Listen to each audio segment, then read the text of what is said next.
Not really a rock and roll song. I wrote it in New South Wales after playing at a folk festival.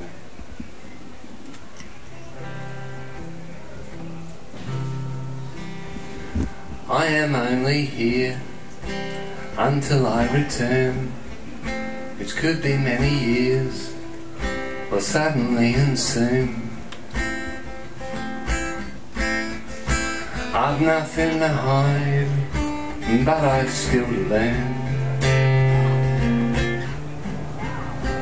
You are not alone. You will have a friend, one whom you can trust and on whom depend. So please don't go quietly, keep swimming in the deep end, and take the road less trod. And maybe you get lost, maybe sometimes lonely, for that is the cost. You shall see much further than you would see standing in the crowd. And there is time for change each and every day, choosing when to move, choosing when to stay. With nothing left to prove, but still so much to do and say. Because rock and roll is king, rock and roll is king, rock and roll is king, rock and roll is king. Don't sell your age and don't hide your majesty.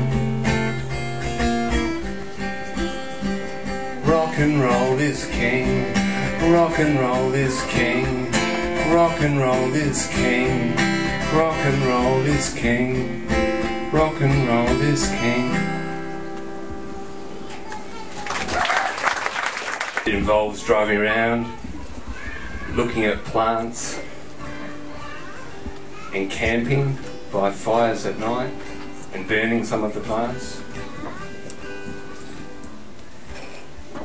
Anyway, this is a song I wrote there, so it's got some references to being in outback New South Wales, but it is in fact a love song, and it's called "And for Bell, All the Stars of the Desert Sky."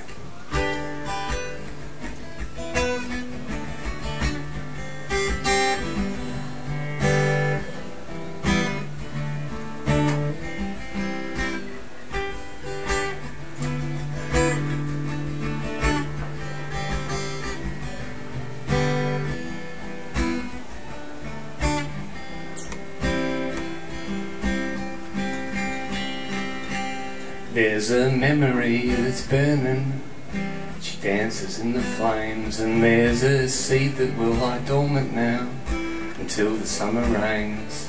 There's a river that is flowing where for years it has been dry, and for Bell there are all the stars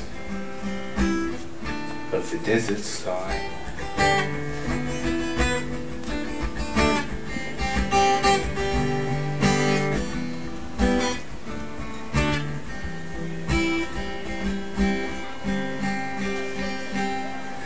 For me it is the highway and a dusty ochre track, knowing that it's one more day I'll not be turning back, and every name that I remember helps me to identify, and for Bell there are all the stars of the desert sky.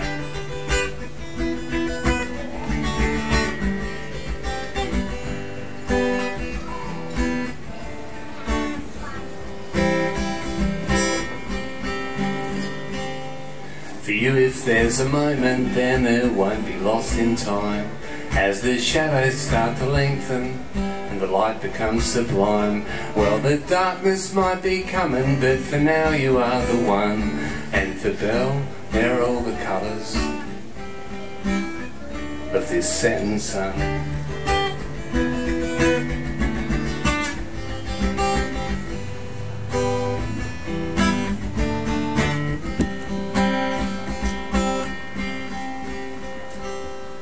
The campfire keeps me company, and and late into the night, as I wish upon a shooting star, probably some crashing satellite.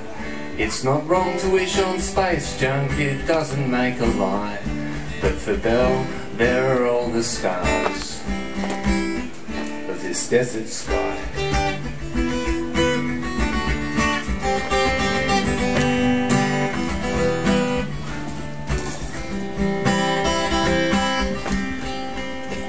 You know the government, it cares and wants to know just where you are. So I'm filling out the census form beneath a cooler bar. I write down Bell as my religion, though that's hard to justify. And for Bell, there are all the stars of the desert sky.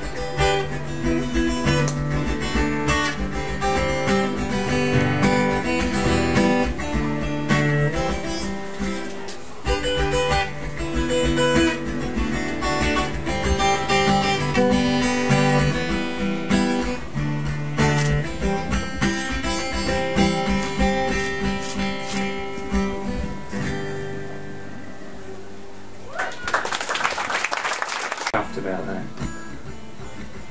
This is what it's like with words.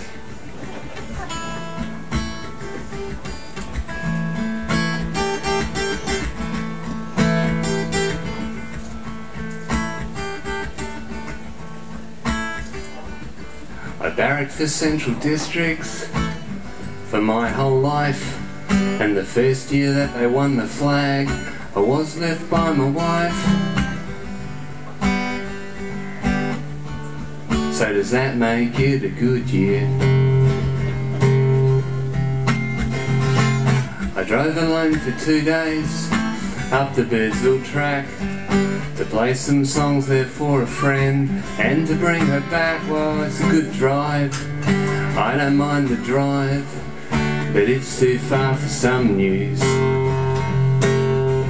Wolfgang said to me, you can't sing when you're crying, you can't sing when you're crying.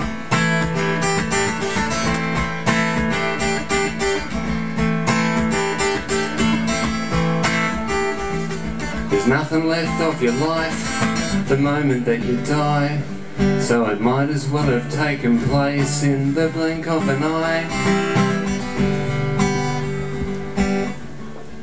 It's also immaterial. We're living in the moment, and once that moment's gone, holding on to memories, or else we're moving on. Or maybe stuck in some phase of denial. Anyway, I can't cry when I'm singing.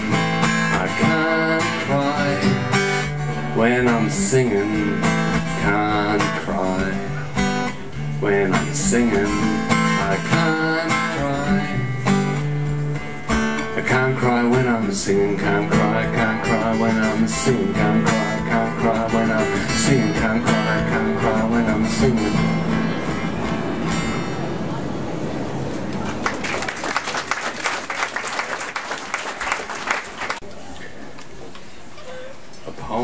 A recital. This is a little story that I would like to share. There was a dance last Saturday and I wanted to be there, but already it was Friday night and I had not yet found a Sheila who would go with me. There was none left around. I didn't have my girlfriend because she'd run off with my mate, and my Kingswood was so rusty that I couldn't get a date. So I was just despairing when right out of the blue I walked around the corner and there was Mary Lou. Well, I wasn't really ready. I knew I looked a fright, but maybe Mary Lou would go with me on Saturday night. I hadn't used my Brill cream because I lost my plastic comb, and I didn't have my cigarettes, I left them all at home. I didn't have my tie on, I had dirty underwear, but I went and asked her anyway because I didn't care. I hadn't used my roll-on, and my underarms weren't good, but if I didn't ask her then I knew I never would. And so without delaying I said, "Hey Mary Lou, you know that dance tomorrow night? Could I go there with you?" Well, she flashed her angel eyes at me. I swore she would say no. But instead she said, come pick me up at 8 o'clock to go. I was real excited. I felt a throbbing in my heart. My stomach went all gooey and I worried I might fart. I knew I had to go quickly then. I said, I'll be there at 8. And Mary smiled sweetly and I said, I won't be late, I won't be late. Well, Saturday night came quickly round and I was dressed to kill. I was real excited and my heart was thumping still as I drove around to Mary's place and knocked upon the door. I waited for a little while and then knocked again some more. Her mother came eventually and said, what can I do? And I smiled and said politely, I've come for Mary Lou. For Mary Lou. Well, her mother looked confused, so I said, isn't Mary ready? She said, I'm sorry, but she's just gone off to the dance with Freddie. I was quite taken aback. I knew not what to think. Mary Lou had stood me up. I felt my whole heart sink. I went back to my car and then decided what to do. I had to go and teach old Freddie Jones a thing or two.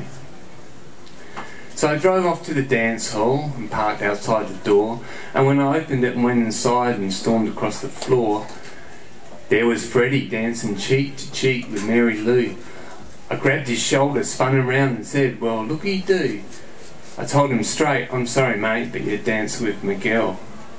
He grabbed my shirt and pulled me closer and whispered, go to hell. I straightened up my collar and said, Fred, your head's all bone. And he punched me in the stomach and I gave a little groan. I said, listen mate, you'd better stop messing me around. And he kicked me in the kneecap and I crumpled to the ground. I looked up at Mary Lou and she seemed to be amused. I said, Fred smells like toilets.